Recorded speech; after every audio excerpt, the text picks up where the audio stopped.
அளவற்ற அருளாளனும் நிகரற்ற அன்புடையோனுமாகிய எல்லாம் வல்ல அல்லாஹுக்கே அனைத்து புகழும் உரித்தாகட்டும். சாந்திமத மேதி வந்த சத்திய தூதர் சன்மார்க்க போதகர் சர்தாரே தோ ஆலம் தாஜுல் மதீனா ரஹ்மத்துல்லில் ஆலமீன் இமாமுல் அம்பியா ஹைருல் பரியா 350 கோடி முஸ்லிம்களின் இதய துடிப்பு எம் உயிரிலும் உயிரான உயிரிலும் மேலான கண்மணி நபிகள் நாயகம் ஸல்லல்லாஹு அலைஹி வஸல்லம் அவர்கள் மீதும் இந்த தீன் பிற்காலத்திலே வாடிய மலராக இருக்கக்கூடாது, வாடாத மலராக இருக்க வேண்டும் என்பதற்காக உயிர் தியாகங்கள், இரத்த தியாகங்கள் செய்த சஹாபாக்கள், தாபிஊன்கள், தபு தாபிஈன்கள், இந்த உலகிலே வாழ்ந்த வாழுகின்ற வாழப்போகின்ற அத்தனை முஸ்லிமான முஃமினான ஆண்கள் பெண்கள் மீதும் அல்லாஹ்வின் சாந்தியும் சமாதானமும் என்றென்றும் உண்டாவதாக. புனிதமிக்க ஜும்ஆவுடைய நாளிலே இஅ்திகாஃபுடைய நியத்தில் வந்து அமர்ந்திருக்கும் அல்லாஹ்வின் நல்லடியார்களே, அல்லாஹ் சுப்ஹானஹு வ தஆலா தன்னுடைய வாழ்க்கையில் எந்த நல்ல விடயங்களை எடுத்து நடக்கும்படி கூறியிருக்கிறானோ அவற்றை முடியுமான அளவு எடுத்து நடக்கும்படியும், எவற்றை விட்டு விலகி ஒதுங்கி தவிர்ந்திருக்குமாறு கூறியிருக்கிறானோ அவற்றை விட்டு முற்றுமுழுதாக தவிர்ந்து கொள்ளுமாறும் முதலில் எனக்கும் அப்பால் உங்களுக்கும் தக்வாவை கொண்டு நல்ல உபதேசம் செய்கிறேன், ஞாபகம் ஊட்டிக் கொள்கிறேன். அருமையானவர்களே, அல்லாஹ் சுப்ஹானஹு வ தஆலா இந்த பிரபஞ்சத்திலே கோடிக்கணக்கான படைப்பினங்களை படைத்திருக்கிறான். அல்லாஹ் சுப்ஹானஹு வ தஆலா எதை நாடுகிறானோ அதுதான் இந்த உலகத்திலே நடக்கும். அல்லாஹ் சுப்ஹானஹு வ தஆலாவுடைய நாட்டமில்லாமல் எந்த ஒரு வஸ்துவும் சுயமாக இயங்க முடியாது. அல்லாஹ் சுப்ஹானஹு வ தஆலா மிகப்பெரிய சக்தி உள்ளவன். அவனுடைய சக்திக்கு ஒரு எல்லை கிடையாது. மிகப்பெரிய ஆற்றல் உள்ளவன். அவனுடைய ஆற்றலுக்கு ஒரு முடிவு கிடையாது. கண்ணியமானவர்களே, இந்த உலகத்திலே வணங்க தகுதியான ஒரே இலாஹ் அல்லாஹ் சுப்ஹானஹு வ தஆலா மட்டும்தான். அல்லாஹ் சுப்ஹானஹு வ தஆலாவுடைய அந்த பேர், அல்லாஹ் எப்படி கண்ணியமானவனோ இதே போலத்தான் அல்லாஹுடைய பேரும் கண்ணியம் வாய்ந்தது. வலில்லாஹில் இஸ்ஸா, எல்லா கண்ணியமும் அல்லாஹ்க்கு தான் இருக்கிறது. கண்ணியத்திலே குறைபாடற்றவன் அல்லாஹ் சுப்ஹானஹு வ தஆலா.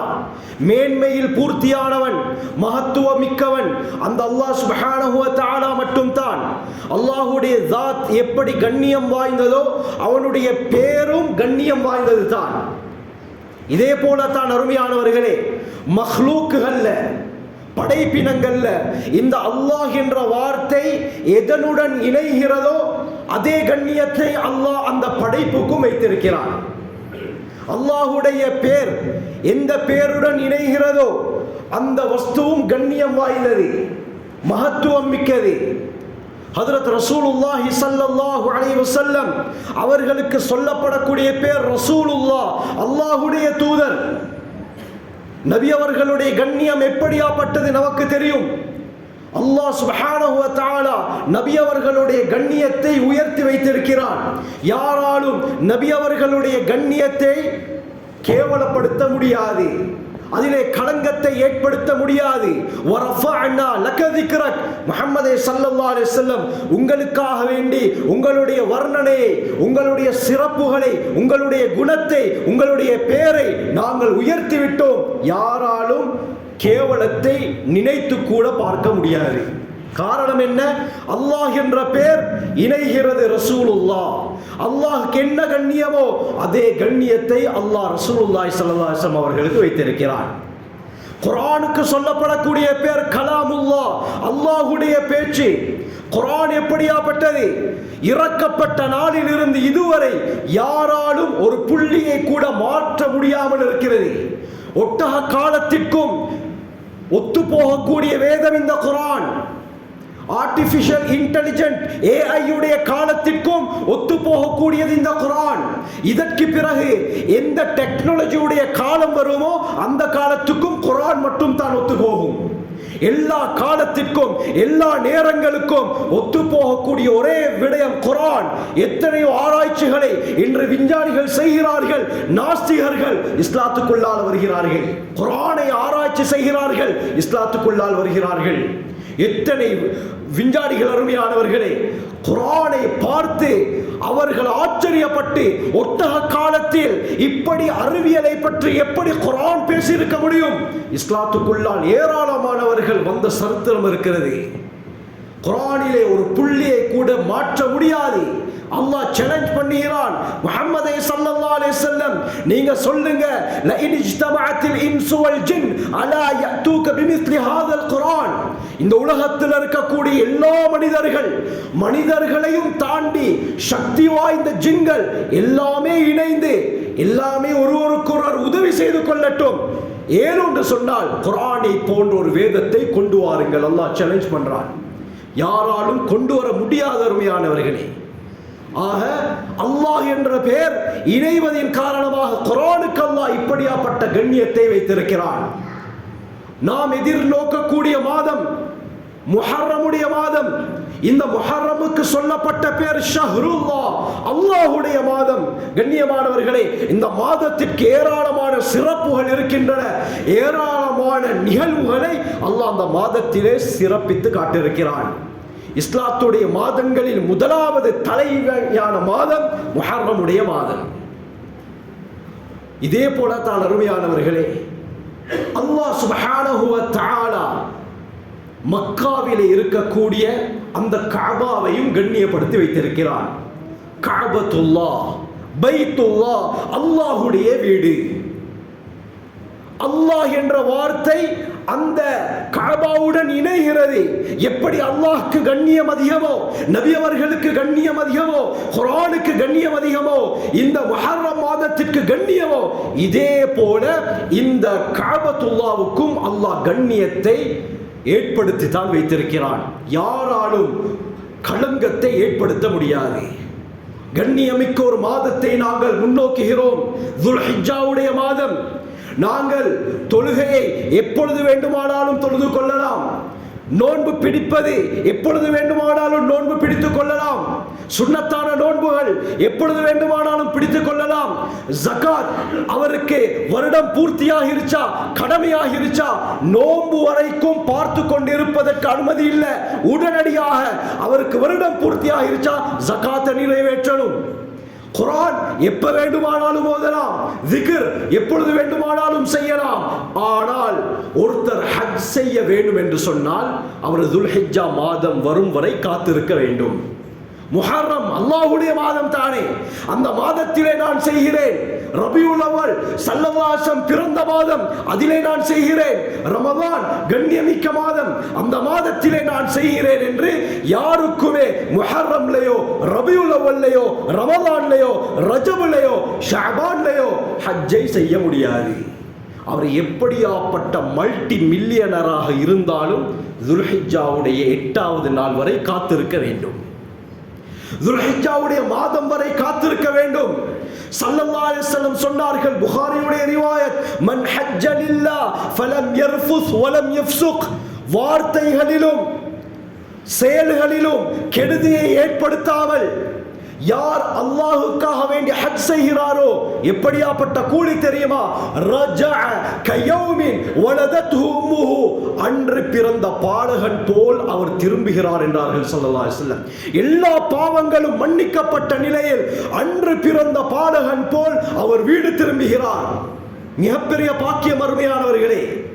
அல்லாஹ் சுப்ஹானஹு வ தஆலா நம் அனைவருக்கும், நம்முடைய பரம்பரையினருக்கும், நம்முடைய குடும்பத்தினருக்கும் இந்த ஹஜ்ஜுடைய உம்ராவுடைய பாக்கியத்தை அடிக்கடி நசீபாக்குவானாக.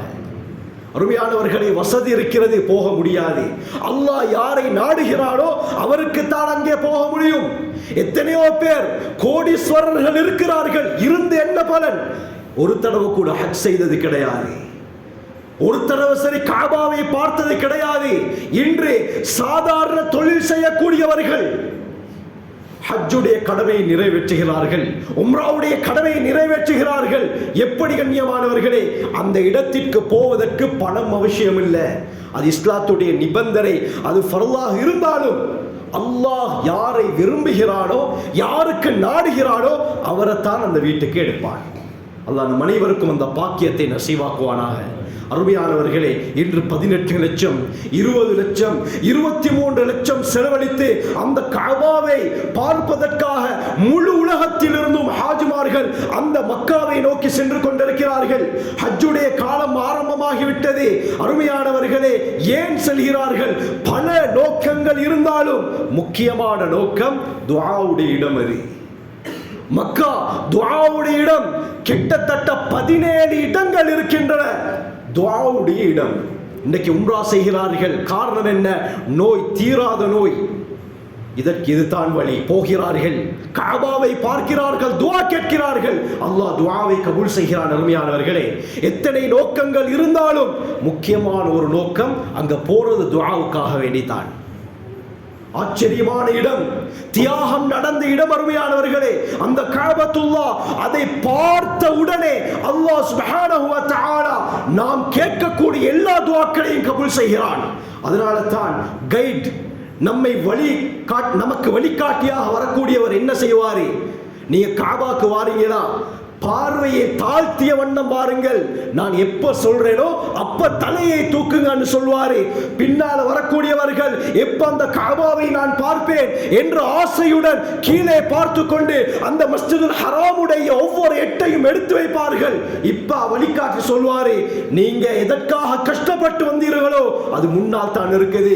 இப்ப உங்களுடைய தலையை தூக்குங்கள். சுப்ஹானல்லாஹ், தலையை தூக்கினால் முன்னால் கஅபா கம்பீரமாக இருக்கும். அருமையானவர்களே, அதை ஸல்லல்லாஹு அலைஹி வஸல்லம் சொன்னார்கள், கஅபாவை பார்த்தவுடன் கேட்கிற துஆ கபூல். அந்த நேரத்தில் ஹாஜிமார்கள், ஹாஜாக்கள் அந்த கஅபாவை பார்த்தவுடன் அவர்களை அறியாமல் கண்களிலிருந்து கண்ணீர் வெளியாகும்.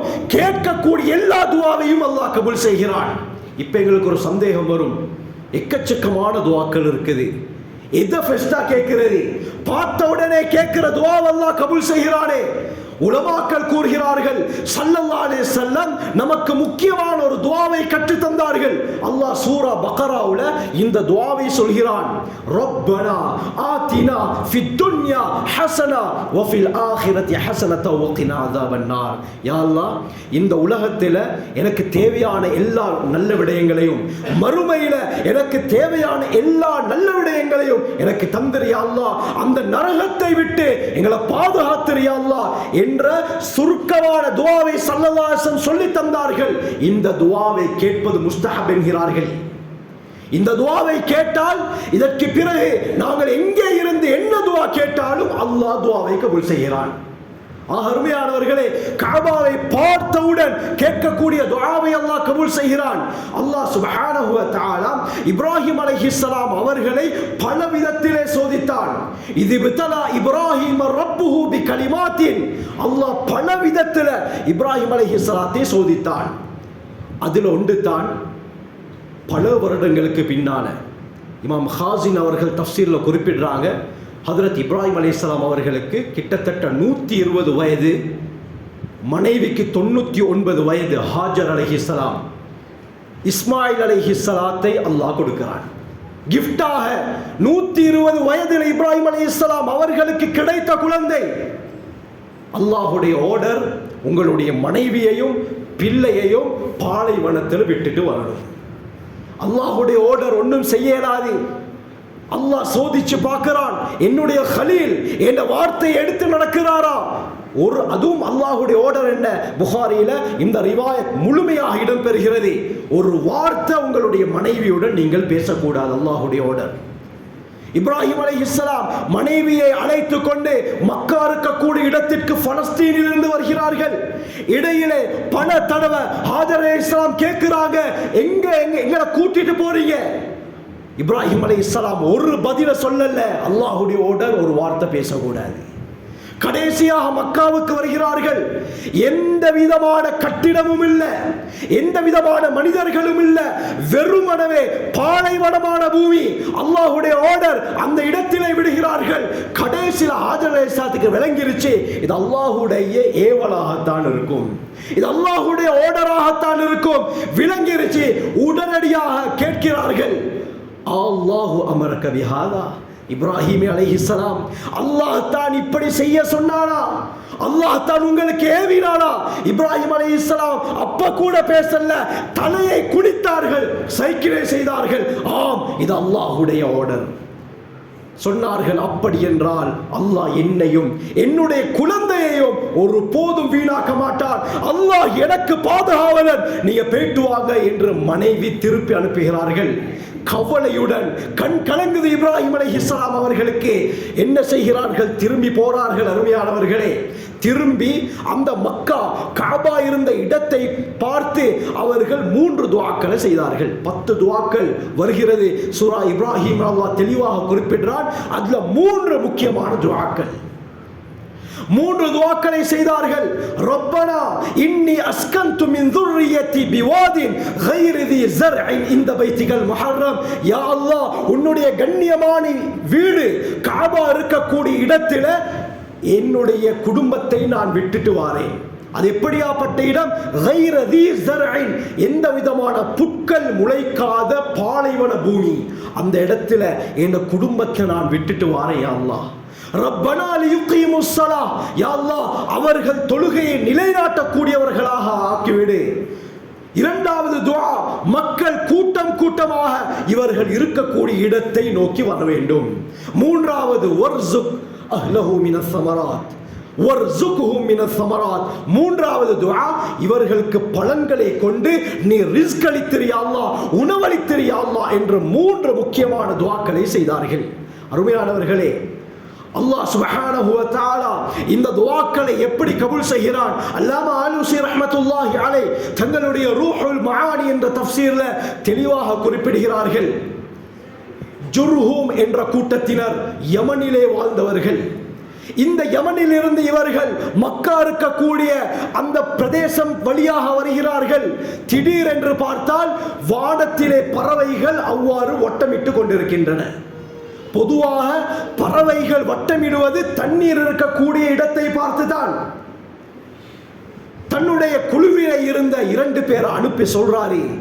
அந்த கூட்டத்துடைய தலைவர், வளமைக்கு மாற்றமாக எத்தனையோ தடவை இந்த வழியில நாங்க வந்திருக்கிறோம், இது என்ன புதிதாக இருக்குது, என்னன்னு பார்த்துட்டு வா. இருவரும் வருகிறார்கள். அருமையானவர்களை, பார்த்தால் ஹாஜர் அலைஹிஸ்ஸலாமும் தன்னுடைய குழந்தை ஹஜ்ரத் இஸ்மாயில் அலைஹிஸ்ஸலாமும் அங்கே இருக்கிறார்கள். பக்கத்தில் பார்த்தால் ஜம்சம் உடைய அந்த கிணறு இருக்கிறது. ஜம்சம் தண்ணீர் அவ்வாறு வெளிப்பட்டதற்கு பிறகு இந்த சம்பவம் நடக்குது. அருமையானவர்களே, இந்த நேரத்தில் இவர்கள் பார்த்துவிட்டு தன்னுடைய கூட்டத்தாரிடத்திலே வந்து சொல்கிறார்கள், இப்படித்தான் அங்கே ஒரு பெண்ணும் ஒரு கைக்குழந்தையும் இருக்கிறார்கள், பக்கத்தில் தண்ணீருடைய வசதியும் இருக்குது. இப்ப இந்த கூட்டத்தார் வருகிறார்கள், வந்து சொல்கிறார்கள், இப்படித்தான் இந்த இடத்திலே எனக்கு தங்குவதற்கு நீங்கள் அனுமதி தர வேண்டும். ஹாஜர் அலைஹிஸ்ஸலாம் சொல்கிறார்கள், தாராளமாக நீங்கள் இந்த இடத்திலே தங்கிக் கொள்ளுங்கள், ஆனால் ஜம்சமுடைய கட்டுப்பாடு என்ற கண்ட்ரோல்ல தான் இருக்கணும். அக்ரிமெண்ட் சரியாகுது, இவர்களும் சரி என்கிறார்கள். பிறகு அந்த ஜுர்ஹூம் கூட்டத்தார் அந்த இடத்திலே தங்க ஆரம்பிக்கிறார்கள். அதற்கு பிறகு அந்த இடத்திலே அவ்வாறு கோத்திரங்கள் உருவாகின்றன. இன்று அருமையானவர்களே, இப்ராஹிம் அலைஹிஸ்ஸலாம் என்ன துஆ செய்தார்கள்? ஃபஜ்அல் அஃஇதத்தம் மினன் நாஸி தஹ்வி இலைஹிம், முழு உலகத்திலிருந்தும் கூட்டத்தார் இந்த இடத்தை நோக்கி வரணும் யா அல்லாஹ். இன்று ஒவ்வொரு வருஷமும் 30 லட்சம் 40 லட்சம் பேர் அந்த இடத்தை நோக்கி போய் கொண்டிருக்கிறார்கள். இப்ராஹிம் அலைஹிஸ்ஸலாத்துடைய துஆ, ஜுர்ஹூம் கூட்டத்தார் அந்த இடத்திலே அவ்வாறு அவர்களுடைய இடத்தை அமைத்துக் கொள்கிறார்கள். அவ்வாறு ஜெனரேஷன்கள் உருவாகுது. அவர்களில் இருந்து தான் அரபிகள் அவ்வாறு உருவாக ஆரம்பிக்கிறார்கள். இப்ராஹிம் அலைஹிஸ்ஸலாம் அடுத்த ஒரு துஆ செய்தார்கள், என்ன? தொழக்கூடியவர்களாக ஆக்கிறேன். தொழுவதற்கு வுது அவசியம். வுது செய்ய வேண்டும் என்றால் தண்ணீர் தேவை. இஸ்மாயில் அலைஹிஸ்ஸலாம் அவர்கள் அழுகிறார்கள், சாப்பாடு இல்ல. அவர்கள் ஒரு கொஞ்சம் ஈச்ச பழத்தையும் ஒரு தோல் துருத்தி அளவுக்கு தண்ணீரையும் தான் இப்ராஹிம் அலைஹிஸ்ஸலாம் கொடுத்துட்டு போனாங்க. எல்லாமே தீர்ந்திருது. இப்ப குழந்தை பசியில் அழுகுது. இந்த நேரத்தில் தான் ஹாஜர் அலைஹிஸ்ஸலாம் சஃபாவில் இருந்து மர்வாவுக்கு, மர்வாவில் இருந்து சஃபாவுக்கு 7 தடவை ஓடுகிறார்கள், தண்ணீர் இருக்குதா என்று தேடுவதற்காக. அதற்கு பிறகு அருமையானவர்களே, அல்லாஹ் சுப்ஹானஹு வ தஆலா ஜிப்ரீல் அலைஹிஸ்ஸலாத்தை அனுப்புகிறான். ஜிப்ரீல் அலைஹிஸ்ஸலாம் தன்னுடைய இறக்கையின் மூலமாக இஸ்மாயில் அலைஹிஸ்ஸலாம் அவர்களுடைய காலடி இருந்த அந்த பூமிக்கு ஓங்கி அடிக்கிறார்கள். பூமி பிளந்து ஜம்சம் உருவாகுது. இதுதான் ஜம்சம். அருமையானவர்களே, ஹஜ்ரத் ஹாஜர் அலைஹிஸ்ஸலாம் வந்து பார்த்தால் தண்ணீர் பீரிட்டு வருகிறது. இந்த நேரத்தில் உடனடியாக ஜம்சம் நில் நில் என்பதாக அவர்களுடைய பாஷையில் சொன்னார்கள். அந்த தண்ணீர் அவ்வாறு நின்று விட்டது. அதற்கு பிறகு தண்ணீருக்கு அவர்கள் ஏற்பாடு செய்கிறார்கள். கற்களை வைத்து அவ்வாறு சிறு கிணறை போல அவர்கள் கட்டுகிறார்கள்.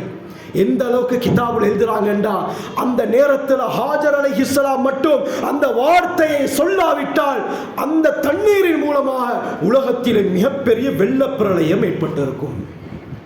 இன்று அல்லாஹு அக்பர் எத்தனை லட்சம் லிட்டர்கள் வருகிறது அருமையானவர்களே. அல்லாஹ் தன்னுடைய குதிரத்தை காட்ட ஆரம்பிக்கிறான். மூன்றாவது துஆ, வர்ஸுக்ஹு மினஸ் ஸமராத், பழங்களை கொண்டு பரக்கத் செய்துவிடு. அல்லாஹ் இந்த துஆவை எப்படி கபூல் செய்தான் என்று சொன்னால், அல்லாமா ஆலூசி ரஹ்மத்துல்லாஹி அலைஹி கூறுறாங்க, அல்லாஹ் சுப்ஹானஹு வ தஆலா ஜிப்ரீல் அலைஹிஸ்ஸலாத்தை பலஸ்தீனுக்கு அனுப்புகிறான். நீங்க பலஸ்தீனுக்கு போங்க. பலஸ்தீனுக்கு சென்று ஒரு ஊரை அவ்வாறு தங்களுடைய இறக்கையினால் அவ்வாறு தோண்டி எடுக்கிறார்கள். எடுத்துக்கொண்டு மக்காவுக்கு வருகிறார்கள். வந்து கஅபா இருந்த இடத்தை அவ்வாறு தவாஃப் செய்கிறார்கள். ஜிப்ரீல் அலைஹிஸ்ஸலாமும் தவாஃப் செய்கிறார்கள். அந்த ஊரும் தவாஃப் செய்கிறது. இப்ப யோசிக்கலாம், அது எப்படி ஊர் தவாஃப் செய்கிறது? அது எப்படி ஊருக்கு தவாஃப் செய்ய முடியும்? அருமையானவர்களே, அந்த நேரத்தில் எந்த கட்டிடமும் இல்லை. எந்த மனிதர்களும் அந்த இடத்திலே வாழவில்லை. அல்லாஹ் சுப்ஹானஹு வ தஆலா எப்படி துஆவை கபூல் செய்கிறார் என்று சொன்னால், ஜிப்ரீல் அலைஹிஸ்ஸலாம் அந்த ஊரை எடுத்துக்கொண்டு கஅபாவை தவாஃப் செய்கிறார்கள். இவர்களும் தவாஃப் செய்கிறாங்க. அந்த ஊரும் தவாஃப் செய்கிறது. கடைசியாக மக்காவுக்கு தொலைவுல கிட்டத்தட்ட 110 கிலோமீட்டர் தொலைவுல அந்த ஊரை அவ்வாறு வைத்தார்கள். அந்த ஊருக்கு தான் தாயிஃப் என்று சொல்லப்படுகிறது. தாயிஃப் என்றால் தவாஃப் செய்தது என்ற கருத்து, கஅபாவை வலம் வந்தது என்ற கருத்து. அந்த ஊருக்கு இன்று சென்றால் அருமையானவர்களே, எல்லா விதமான பழங்களும் தாயிஃப்ல இருக்குது. எந்த அளவுக்கு என்றால், நம்முடைய பிரதேசத்தில் கிடைக்கக்கூடிய இந்த வல்லார கீரை, இதை கூட தாயிஃப்ல பார்க்கலாம். ஒவ்வொரு பழங்களுக்கு ஒவ்வொரு சீசன். ஆனால் தாயிஃப்ல எல்லா பழங்களுக்கும் முழு வருடமும் சீசன். அல்லாஹ் இப்ராஹிம் அலைஹிஸ்ஸலாத்துடைய துஆவை கபூல் செய்கிறான். உம்ராவுக்கு போகக்கூடியவர்கள், ஹஜ்ஜுக்கு போகக்கூடியவர்கள் அந்த தாயிஃபுக்கு சென்றால் அங்கே அவர்கள் மெயினா வாங்குறதே பழங்களை தான். அல்லாஹ் இப்படி பரக்கத் செய்தான் அருமையானவர்களே. ஆக இப்ராஹிம் அலைஹிஸ்ஸலாம் அவர்கள் கஅபா இருந்த இடத்தை பார்த்து கேட்ட துஆவை அல்லாஹ் உடனடியாக இவ்வாறு கபூல் செய்தான். அருமையானவர்களே, மக்கள் போறது இந்த கஅபாவை பார்ப்பதற்கு ஏன்? முக்கியமாக துஆவுக்காகத்தான். அவர்களுடைய பிரச்சனைகள் நீங்களும், நோய் நீங்களும், கடன் நீங்களும், எல்லா விடயமும் சரியாகணும், சக்சஸ் ஆகணும் என்பதற்காக செலவழித்து அங்கே போகிறார்கள். எந்த துஆவை கேட்டாலும் அல்லாஹ் துஆவை கபூல் செய்கிறான். ஹஜ்ஜின் அருமையானவர்களே, வெறும் 6 நாளுடைய அமல் தான். துல்ஹிஜ்ஜாவுடைய 8வது நாள்ல இருந்து ஐயாமு தஷ்ரீக் 13வது நாள் வரை தான் ஹஜ்ஜுடைய அமலே. இந்த அமலுக்காகத்தான் 20 லட்சம் 23 லட்சம் செலவழித்தின்ற ஹாஜிமார்கள் போகிறார்கள். துல்ஹிஜ்ஜாவுடைய மாதம் வந்துவிட்டால் அருமையானவர்களே, அந்த இடம் எவ்வளவு அழகாக இருக்கும் தெரியுமா? அந்த மினாவுடைய கூடாரங்களை பார்த்தாலும் சரி, அரஃபாவை பார்த்தாலும் சரி, முழு உலகத்தில் இருந்தும் இனம் தெரியாதவர்கள், இதற்கு முன்னால் நாம் காணாதவர்கள் எல்லாமே அந்த அரஃபாவுடைய மைதானத்திலே ஒன்று சேர்வார்கள். இதனால தான் அரஃபாவுக்கு அரஃபா என்று பெயரே வந்தது. அரஃபா என்று சொன்னால் அறிமுகமாகுதல். இதற்கு முன்னால் கண்டிராத எத்தனையோ நாட்டை சேர்ந்தவர்கள், எத்தனையோ நிறமுடையவர்கள், எத்தனையோ மொழிகளை பேசக்கூடியவர்கள் அந்த அரஃபாவுடைய மைதானத்திலே சேர்கிறார்கள். இதுக்குத்தான் அந்த மைதானத்துக்கு அரஃபாவுடைய மைதானம். அரஃபா என்று சொன்னால் தஆருஃப், ஒருவருக்கொருவர் இன்ட்ரோடியூஸ் ஆகிக் கொள்றது. அல்லாஹ் அனைவருக்கும் இந்த பாக்கியத்தை நசீபாக்குவானாக. இங்கிருந்தே நாங்கள் போற நேரத்தில் ஹஜ்ஜுக்கு ஒருத்தர் போவதாக இருந்தால் 4 விதத்தில் ஹஜ் செய்யறதுக்கு இஸ்லாம் வழிகாட்டுது. 4 முறைகள் இருக்குது. நாங்கள் நியத் வைப்பதாக இருந்தால் இந்த முறைகளில் நாங்கள் எங்களுடைய நியத்தை வைத்துக் கொள்ளலாம். முதலாவது ஒரு முறை இருக்குது, இஃப்ராத் என்று சொல்வார்கள். 2வது தமத்து, 3வது கிரான், 4வது இத்லாக். இது இமாம் ஷாஃபி ரஹ்மத்துல்லாஹி அலைஹி அவர்கள்ட்ட மட்டும் இந்த முறை இருக்கிறது. அருமையானவர்களே, இஃப்ராத் என்று சொன்னால் துல்ஹிஜ்ஜாவுடைய மாதம் வந்ததற்கு பின்னால ஹாஜிமார்கள் ஊர்ல இருந்தே போகும் பொழுது ஹஜ்ஜுக்காக வேண்டித்தான் நியத்து வைப்பார்கள். இஹ்ராமுடைய ஆடை அணிந்து நான் ஹஜ்ஜுடைய அமலை நிறைவேற்றுவதற்காக நான் இஹ்ராமுடைய ஆடை அணிந்து செல்கிறேன் என்று முதலாவது ஹஜ்ஜுடைய நியத்தை வைப்பார்கள். பிறகு மக்காவுக்கு செல்வார்கள். மக்காவுல துல்ஹிஜ்ஜாவுடைய 8வது நாள் வந்துவிட்டால் அதற்கு பிறகு அந்த ஹஜ்ஜுடைய கிரிகைகளை எல்லாம் முடித்துவிட்டு அதற்கு பிறகு என்ன செல்வார்கள், அங்கே இருக்கக்கூடிய ஒரு மீகாத், இஹ்ராமுடைய ஆடைகளை எல்லாம் களைந்து விட்டு மக்காவுல தன்ஐம் என்ற ஒரு இடம் இருக்கிறது. யாராவது இன்னொரு உம்ரா செய்வதாக இருந்தால் அந்த இடத்திற்கு தான் போவார்கள். மஸ்ஜித் ஆயிஷா என்று அதற்கு இன்னொரு பேரும் இருக்கிறது. அங்கே போய் குளித்து விட்டு இஹ்ராமுடைய ஆடையை அணிந்து அங்க நான் உம்ராவுடைய கடமையை நிறைவேற்றுகிறேன் என்று திரும்ப உம்ராவுடைய கடமை நிறைவேற்றுவதற்காக வேண்டி மக்காவுக்கு வருவார்கள். இந்த உம்ராவுடைய கடமையை துல்ஹிஜ்ஜா மாதம் முடியறதுக்கு முன்னால செய்யணும். இந்த முறைக்கு இஃப்ராத் என்று சொல்லப்படும். இரண்டாவது ஒரு முறை இருக்கிறது தமத்து.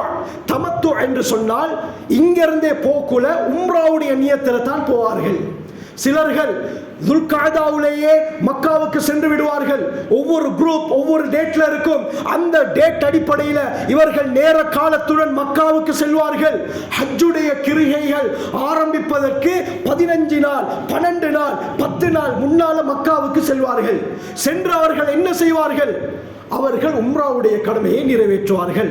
இதற்கு தான் தமத்து என்று சொல்லப்படும். அதிகமானவர்கள் இப்ப போறேன்டா இந்த தமத்தோட நியத்துல தான் போறாங்க. முதலாவதாக போயிட்டு உம்ராவுடைய கடமையை நிறைவேற்றிவிட்டு அதற்கு பிறகு நான் சொன்ன பிரகாரம் அந்த மீகாத்தில் துல்ஹிஜ்ஜாவுடைய 8வது நாள் குளித்து ஹஜ்ஜுக்காக வேண்டி இஹ்ராமுடைய ஆடையை அணிந்து ஹஜ்ஜுடைய கடமைகளை நிறைவேற்றுவார்கள். இது இரண்டாவது வகை. மூன்றாவது ஒரு முறை இருக்கிறது கிரான். அதாவது இங்கிருந்தே போற நேரத்தில் ஹஜ்ஜுடைய உம்ராவுடைய நியத்தை ஒரேடியாக வைத்துக் கொள்வார்கள். வைத்துக்கொண்டு அங்கே ஹஜ்ஜுடைய கடமைகளை செய்துவிட்டு அதே ஆடையுடன் உம்ராவையும் நிறைவேற்றுவார்கள். இதற்கு கிரான் என்று சொல்லப்படும். ஒரே நியத்தில் 2 விடயமும் வந்துடும்.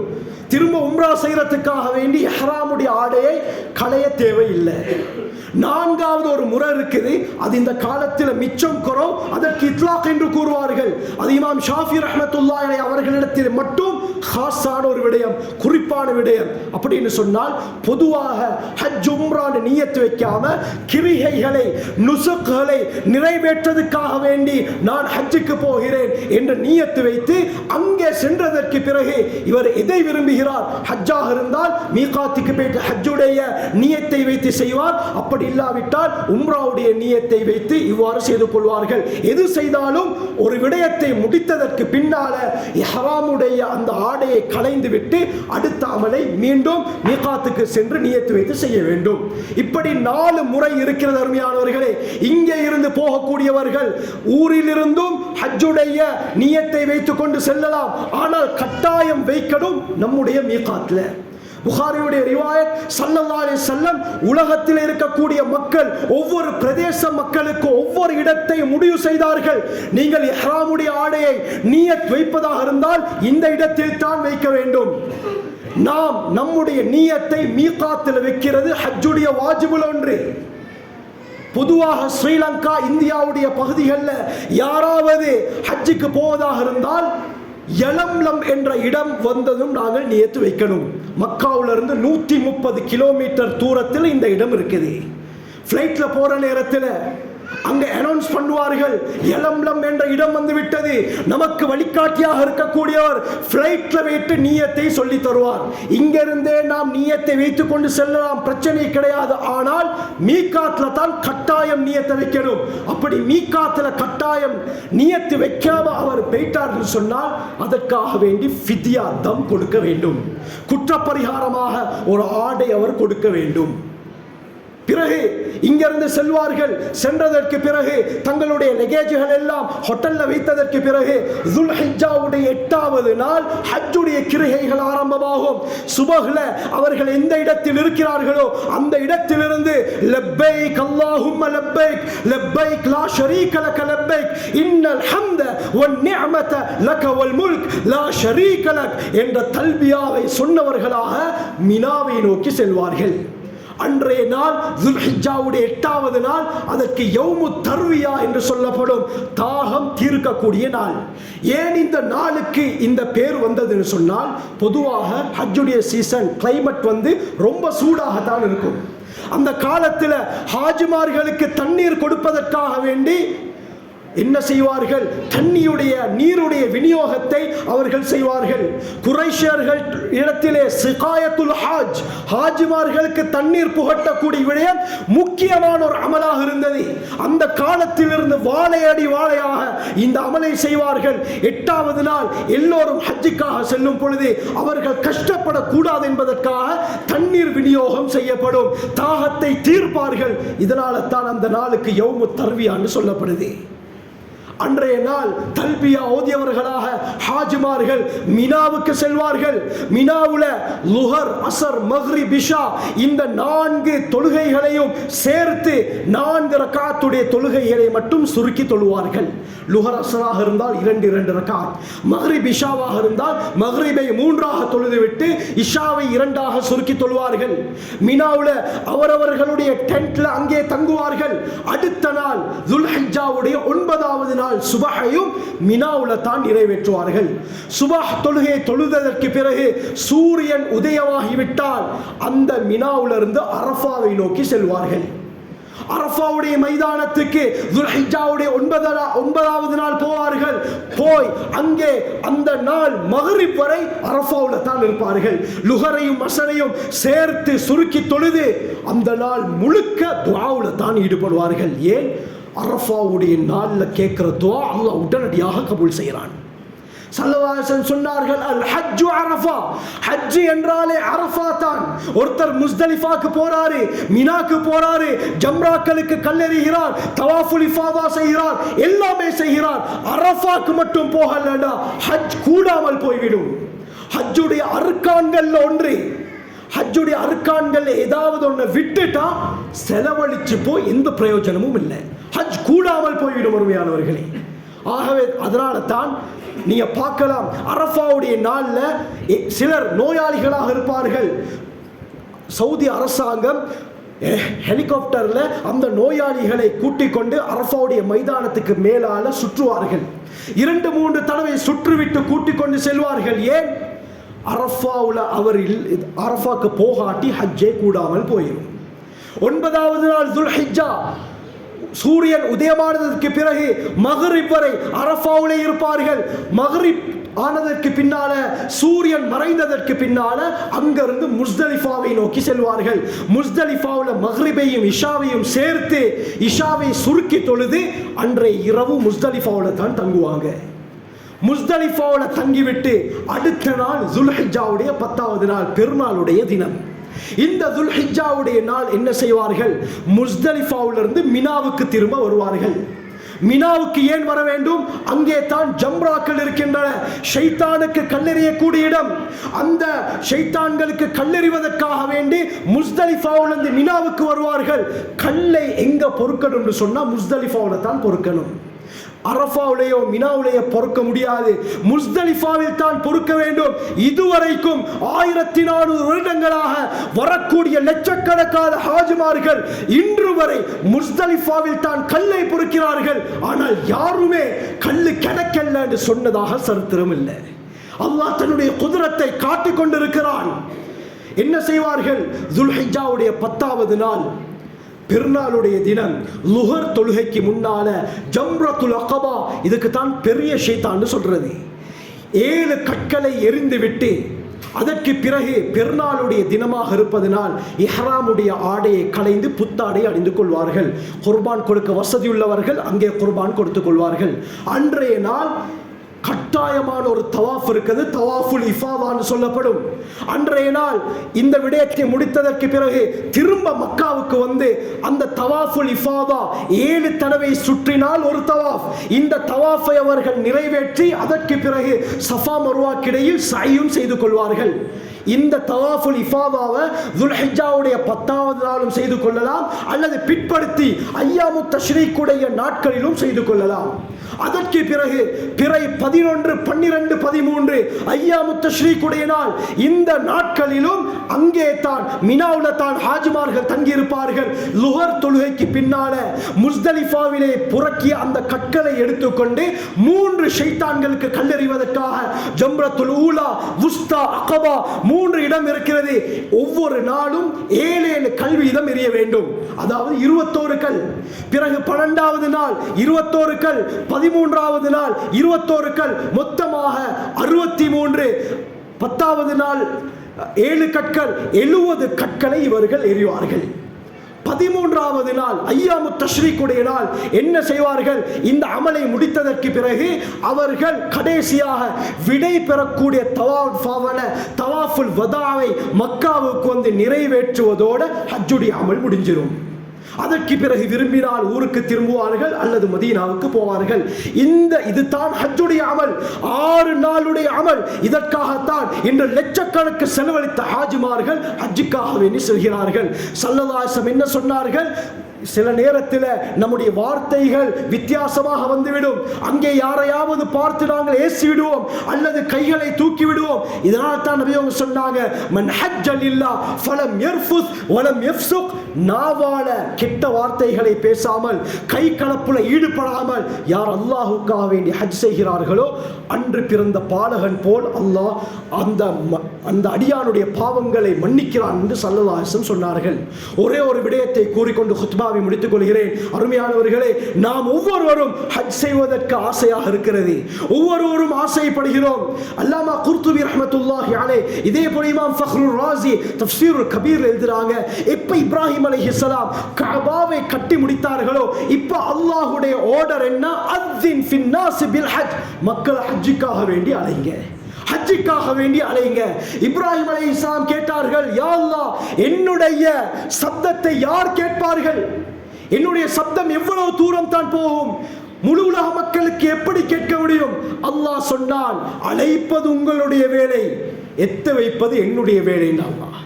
நான் எத்த வைக்கிறேன். இப்னு அப்பாஸ் ரலியல்லாஹு அன்ஹு சொல்றாங்க, அபு குபைஸ் என்ற மலைக்கு மேலால ஹஜ்ரத் இப்ராஹிம் அலைஹிஸ்ஸலாம் ஏறுகிறார்கள். அபு குபைஸ் இன்று சவுதி அரசருடைய பேலஸ் கூட இந்த அபு குபைஸ் மலையில் இருக்குது.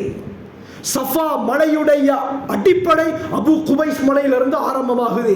ஸல்லல்லாஹு அலைஹி வஸல்லம் சந்திரனை 2ஆக பிளந்து காட்டினார்கள். அதில் ஒரு பாதி இந்த அபு குபைஸ் மலையில தான் விழுந்தது. இந்த அபு குபைஸ் மலையிலே அவர்கள் அலான் ஒரு அறிவிப்பு விடுக்கிறார்கள், மக்களே, அல்லாஹ் சுப்ஹானஹு வ தஆலா அவனுடைய வீட்டுக்கு உங்களை ஹஜ் செய்வதற்காக வேண்டி அழைக்கிறான். ஆகவே நீங்கள் அனைவரும் அல்லாஹ்வுடைய வீட்டுக்கு ஹஜ் செய்வதற்காக தயாராகுங்கள் என்று இப்ராஹிம் அலைஹிஸ்ஸலாம் எங்களை போல சாதாரணமான சத்தத்தில் தான் அழைத்தார்கள். இப்னு அப்பாஸ் ரலியல்லாஹு அன்ஹு சொல்றாங்க, அல்லாஹ் எப்படி இந்த இஅலானை அறிவிப்பை கேட்க வைத்தான் என்றால் எல்லா மலைகளையும் அல்லாஹ் பணித்து ஊர்களை அல்லாஹ் தூக்கினான். எந்த அளவுக்கு சொல்லப்படுகிறது? தாயுடைய கற்பறையில் இருக்கக்கூடிய ஒவ்வொரு குழந்தை, தந்தையுடைய முதுகன் தண்டிலே இருந்த அந்த குழந்தைகள், அதாவது இந்திரியமாக எந்த குழந்தைகள் எல்லாம் இருந்தனவோ எல்லா மனிதர்கள், எல்லா சிசுக்களுக்கும் அல்லாஹ் இந்த சப்தத்தை கேட்க வைத்தான். கியாமத் வரை யாரெல்லாம் வருவார்களோ அனைவரும் இந்த சப்தத்தை கேட்டார்கள். இன் அஜாப மர்ரதன் ஃபமர்ரா வ இன் அஜாப மர்ரதைன் ஃபமர்ரதைன். யாரை இந்த சப்தத்தை கேட்டு ஒரு தடவை லெப்பைக் என்று சொன்னாரோ அவர் வாழ்க்கையில் ஒரு தடவை ஹஜ் செய்வார். 2 தடவை லெப்பைக் லெப்பைக் என்று சொல்லி இருந்தால் 2 தடவை ஹஜ்ஜுடைய பாக்கியம் கிடைக்கும். 3 தடவை சொல்லி இருந்தால் 3 தடவை ஹஜ்ஜுடைய பாக்கியம் கிடைக்கும். எண்ணில் அடங்காமல் பல தடவை யார் ஹஜ் இந்த லெப்பைக் என்று இப்ராஹிம் அலைஹிஸ்ஸலாத்துடைய இஅலானுக்கு பதில் அளித்தார்களோ அத்தனை தடவை ஹஜ் செய்வார்கள் என்பதாக இப்னு அப்பாஸ் ரலியல்லாஹு அன்ஹு அறிவிக்கிறாங்க. ஆகவே அந்த கூட்டத்தில் அல்லாஹ் நம் அனைவரையும் சேர்த்தருள்வானாக. ஆகவே இந்த துல்ஹிஜ்ஜாவுடைய மாதத்தை நாங்கள் இணைந்திருக்கிறோம். ஹஜ்ஜுடைய விடயத்தை பேசுவதாக இருந்தால் முஹர்ரம்ல இருந்து ஆரம்பிக்க வேண்டும். ஏன்? அப்பொழுது தான் அவர்கள் துல்ஹிஜ்ஜாவுக்காக வேண்டி ஆயத்தமாகுவார்கள். எது எப்படி இருந்தாலும் அல்லாஹ் சுப்ஹானஹு வ தஆலா நம்முடைய ஆயுளை நீடிப்பானாக. ஒவ்வொரு வருடமும் அல்லாஹ் அந்த கஅபாவை பார்க்கக்கூடிய பாக்கியத்தை நசீபாக்குவானாக. ஹஜ் செய்யக்கூடிய, உம்ரா செய்யக்கூடிய பாக்கியத்தை அல்லாஹ் நம் அனைவருக்கும் நசீபாக்குவானாக. நம்முடைய குடும்பத்தாருக்கு நசீபாக்குவானாக. நம்முடைய சந்ததியினருக்கு நசீபாக்குவானாக. பூரா உலக முஸ்லிம்களுக்கு அல்லாஹ் நசீபாக்குவானாக. ஜஸாக்குமுல்லாஹு கைர். வ ஆகிரு தஅவானா அல்ஹம்துலில்லாஹி ரப்பில் ஆலமீன்.